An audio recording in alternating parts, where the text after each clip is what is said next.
Salut tout le monde, j'espère que vous allez bien, c'est Mikado. Je vais vous présenter le vaisseau de Fraser qui est sorti depuis belle lurette, hein, puisqu'on parle de 2010. Hein. Alors le tarif, je m'en souviens plus exactement, mais moi je l'ai payé dans les 30,09 €. Dans le montage, je vous montrerai le prix exact si j'arrive à le retrouver. À savoir qu'il existe deux couleurs différentes de ce modèle-là. Alors Dragon Ball Kai Fraser Space Ship. Fraser Force, c'est du Bran Presto. Et ici, en bas à droite, on a le stickers de la toile animation version Jap. Voici comment ça se présente au niveau sur le côté. Ah, je suis en train de voir, on peut l'ouvrir ici. Regardez, vous avez une petite empreinte ici. Pourquoi, je sais pas à quoi ça sert de l'ouvrir ici. Ici derrière, voilà, donc c'est assez intéressant parce qu'on a déjà la dimension du vaisseau, on parle de 30 cm. Ici, regardez, on a toute la bande de Fraser, tous les méchants, donc plein de méchants qu'on a du mal à trouver en figurine. Hein. Et ce qui est bien, on est à peu près à l'échelle par rapport au vaisseau, parce qu'on est sur des figurines vraiment très petites. Hein. Bon après, elles ne sont pas terribles, au niveau design, tout ça, c'est pas non plus extraordinaire, surtout au niveau des couleurs. Hein. Super contrasté, beaucoup trop foncé. Beaucoup d'ombrage, mais bon, au moins c'est bien, ça existe, ça c'est cool. Là on peut voir ici qu'il y a encore plusieurs séries de figurines. Moi j'en ai aucune, hein, par contre j'ai que le vaisseau. Le petit dessin ici au niveau dans l'univers, peut-être la planète Vegeta, de mémoire peut-être. Ici regardez, on a l'impression que le vaisseau il est phénoménal, qu'il est immense, hein, mais pas du tout, hein. Voilà. De l'autre côté c'est quoi? Bon, c'est la même tranche sur le côté, ouais, c'est exactement la même chose. Hein. Ok, et sur la face de devant, voilà. Enfin, la face de. Ouais, sur le dessus plutôt. Voilà comment ça se présente. Et dessous, voilà. Une belle petite boîte hein, qui donne un petit peu envie quand même quand tu vois. En plus, tu as l'impression que. En fait, que c'est des LED. Mais il n'y a pas de LED. Allez, on ouvre ça. Bien sûr, moi je l'avais déjà ouvert. Ça. Il y a un bon petit moment.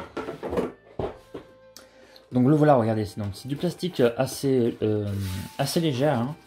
C'est vide à l'intérieur. Hein. Donc voilà, voici comment ça se présente en dessous. Donc il faudra mettre les petites pattes ici. Et le dessus. On va voir ça à mettre, à clipser sous le vaisseau. Hop. Voilà. Ça s'emboîte facilement.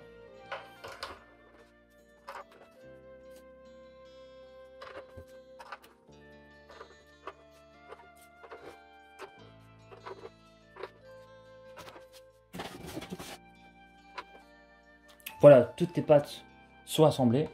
Ça ressemble à une sorte d'araignée. Hop là, on la met comme ça. Voilà. La voiture sur pattes. Au début, je pensais qu'il manquait quelque chose dessus, mais sur la boîte, ben, pas du tout. Parce qu'en fait, c'est exactement la même chose, en fait. Voilà, donc il manque un truc. Et je suppose, c'est pour mettre... d'avoir un truc pour mettre Fraser dessus. Peut-être, je ne sais pas. Allez, je vous la montre de plus près. On va faire un petit tour. Pour ce qui est des couleurs, il n'y a pas de dégradé. Hein. C'est vraiment des couleurs unies. Du plastique, comme je l'ai dit... qui m'a l'air plutôt solide, hein, voilà. C'est vide à l'intérieur. On a bien sûr sur les lumières du plastique translucide pour faire joli. Pour faire histoire un petit peu, histoire que ça fasse une fenêtre. Voilà, donc c'est quand même plutôt un joli petit objet. Allez, ce que je vous propose, on va chercher les figurines pour voir ce que ça donne. Voilà, comme vous pouvez le voir, le vaisseau est trop petit, ça cache tout. Il va falloir remonter à la rigueur le vaisseau, on va mettre un petit support au milieu pour pas trop le faire remonter, sinon les pattes, on verra que les pattes ne touchent plus le sol. Ou alors carrément mettre les figurines sur le côté pour justement voir le vaisseau. Le fait de mettre Fraser sur le vaisseau au-dessus, ça nous permet de dégager la vue. Il y a moyen, je pense, aussi de virer le PVC translucide et mettre de la pâte à fixe pour poser le vaisseau. Donc normalement c'est faisable. Si je fais ça, ça va pas tenir. Et si vous mettez de la pâte à fixe, ça devrait le faire. Voici Fraser au-dessus. du vaisseau, mais sans le support en plastique PVC. Ça fait plus naturel en fait. C'est pas plus mal, bien sûr, j'ai fait ça un peu à l'arrache, mais il y a moyen de quasiment plus voir la pâte à fixe. Donc c'est une possibilité encore à faire. Ce que je vais faire maintenant, je vais mettre tout ceci dans ma vitrine. Voilà, donc j'ai mis le vaisseau dans ma vitrine. Voici comment ça se présente. On voit bien que le vaisseau est beaucoup trop petit, hein, bien entendu. Mais ça met un peu l'ambiance, puisque il faut savoir que les mercenaires, donc Dodoria et Zarbon, qui étaient justement à l'intérieur du vaisseau, avec Fraser. Donc on est vraiment dans l'ambiance Arc Namek. Alors, est-ce que Mikado vous conseille ce petit vaisseau? Faut voir le prix en fait, surtout parce que si vous le trouvez à 30 € ou 40 €, voire même aller 50 €, je pense que ça peut passer aujourd'hui. C'est qu'un petit vaisseau en PVC, c'est pas non plus voilà, un truc la mort qui tue. Mais c'est bien d'avoir ça en fait.